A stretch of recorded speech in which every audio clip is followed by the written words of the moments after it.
Hello guys, my name is Nikita.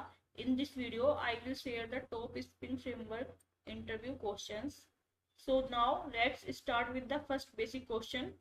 We will cover the most important topic like IOC and dependency injection, but all questions are explained step by step so even beginners can understand. Even if you already know some answers, revise them once because sometimes we forget the answer to the question in the interview which we knew. So revision is also very important part. So let's start the video. So our first question is, what is Spring Framework? We all know Java is a programming language. So we all know Java is a programming language. We use Java with Spring Framework to build large enterprise level applications. So what is a framework? So answer is, framework is a ready-made structure that provides built-in classes and functions which you can directly call and use in your large application to develop application fast. Now the question is, there are many other frameworks, then why Spring is the best? So answer is, that is because of the features provided by Spring. Now listen carefully. Here are the features. The most important is inversion of control, dependency injection, Spring container, Spring data access, ORM, Spring MVC, simplified configuration, etc. In short, if you know what our Spring features are, then that means you know what is a Spring framework. That means you know what is a Spring framework. So here is the simplest and easy to remember definition of the Spring framework. The Spring framework the Spring Framework is an open source framework which is used for building enterprise Java applications. Now in the upcoming question, we will explore the most important feature of a Spring, and that is inversion of control. This is a very important concept, but before this we should know what is the issue before this concept. Before this, there is code tightly coupled. What is tightly coupled means? Let me first give you a very small example. Suppose you are creating a notification system application. Okay, there is a email service there is a email service class inside which you have the send email method. Now there is a notification class in which you are creating email service object to use its send email method. Then you have the main class. In this there are a main method, and there you are creating the object of about notification service class, then calling the function of this class for send email or notify the user, right? So this is a very traditional way of creating object of one class inside other class. So here in notification service class is the dependent class because it depends on email service class, and email service is the dependency class because it is a dependency for notification class. Now listen carefully. This traditional approach of creation objects like this will work fine, but this is an example of tight coupling. Tight coupling means both your dependent and dependency classes are tightly coupled. Means changes in one class will most require changes in another class. For example, tomorrow, if you want to replace this email service like WhatsApp or SMS service, you must change the notification class. So tight coupling means one class directly depends on another concrete class, making code hard to change and test. But by inversion of control principle, you can design your code or classes in such a way that if we replace email service with SMS service class or any other class, then there is no code change required in this notification class. This is loose coupling. Now it is only one single notification class here. So replacing email service class and changing the code here will have little testing impact. But when you are working on a big enterprise level application, then you will have many classes or controller. Then if there will changes multiple class, this will have a huge impact on testing. Okay, More the testing impact means more the chances of bugs, right? So to minimize testing impact for other benefits, we have to implement the inversion of control principle, because inversion of control will make your classes loosely coupled. In loosely coupled design, changing or replacing one service or class will have minimum impact on another class. Okay, I hope now you understand the concept of loose coupling and tight coupling.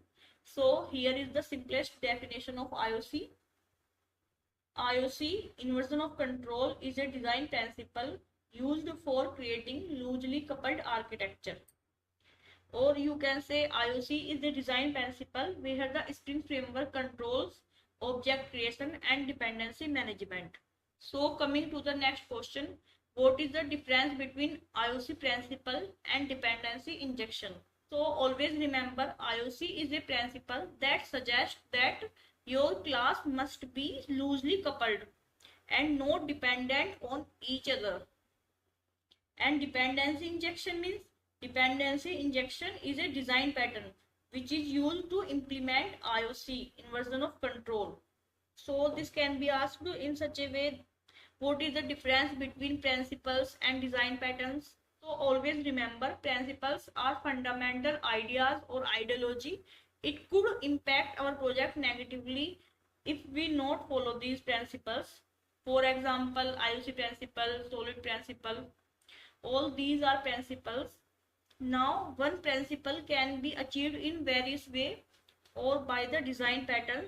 So what is design pattern? Design pattern are the specific practical way to implement these principles in your software development process.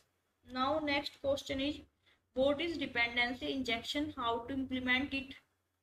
Now again, it is very important question. Let me first show you the example for the dependency injection implementation. Okay, see. Normally the dependent class and dependency class are tightly coupled like this.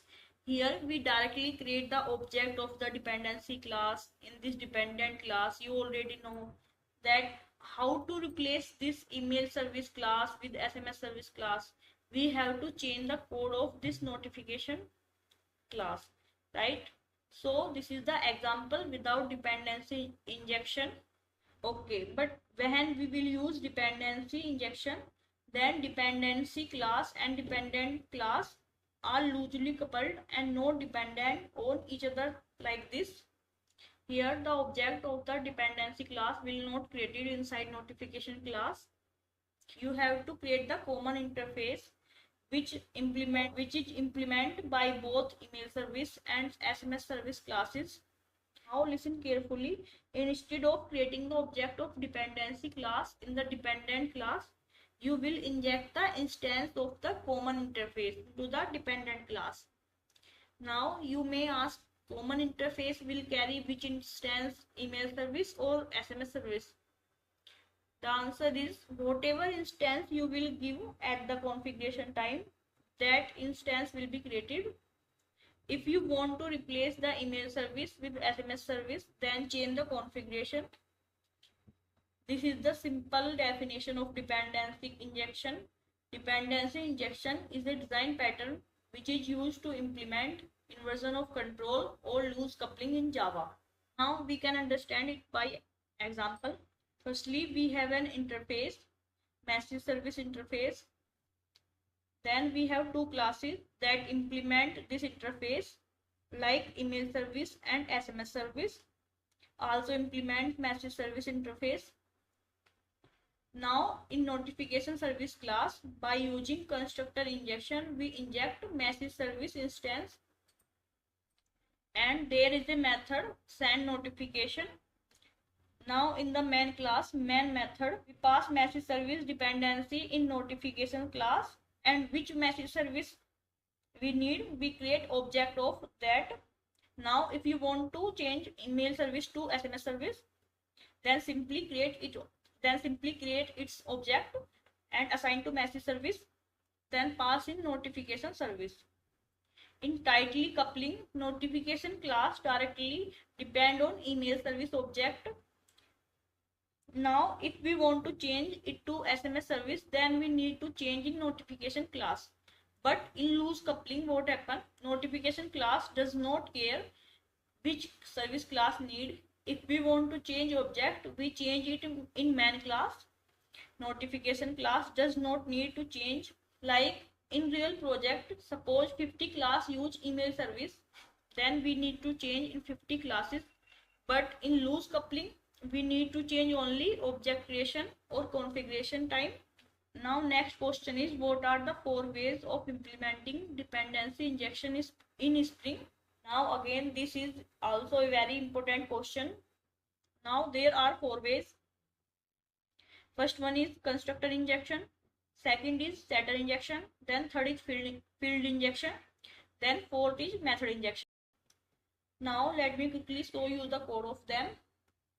Suppose you have a car class with engine variable, right? Now we want to initialize and set them by their objects from outside.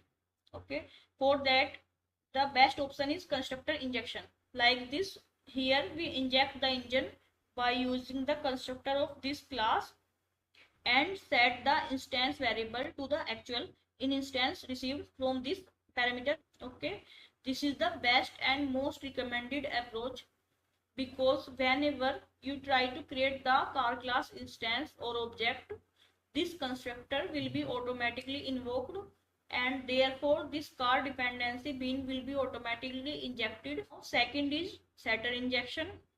Setter injection is a method of injecting dependency by this setter method. Okay, now the code is almost same like above constructor injection, but this is not automatic. Means in constructor injection, you just have to create the instance of car class and automatically constructor injection happen. But in setter injection, here you should call the setter method, then only the dependency will be injected. This approach is useful when you need to inject the optional dependencies. Here is the code very similar to setter injection, but here you have to call the car class with some method to inject the engine. If it is setter method, then it is the setter injection. If it is other method, then it is called method injection. After that, the last one is field injection. Like this, field injection directly inject the dependencies into the field of a class using the auto-wired annotation. But this is not recommended because you can't test your dependency injected. In short, it is not useful at all. Now next question is, when to use which type of dependency injection. Now constructor injection. Now constructor injection is used for mandatory dependency, and this is the most popular one. Then second is setter injection. Setter injection is used for injecting optional dependencies. Then third, field injection. Field injection is there, but it is not good as it has testing limitation. Okay, and last, method injection. Method injection is used for injecting dependencies dynamically or conditionally. So thank you for watching my video.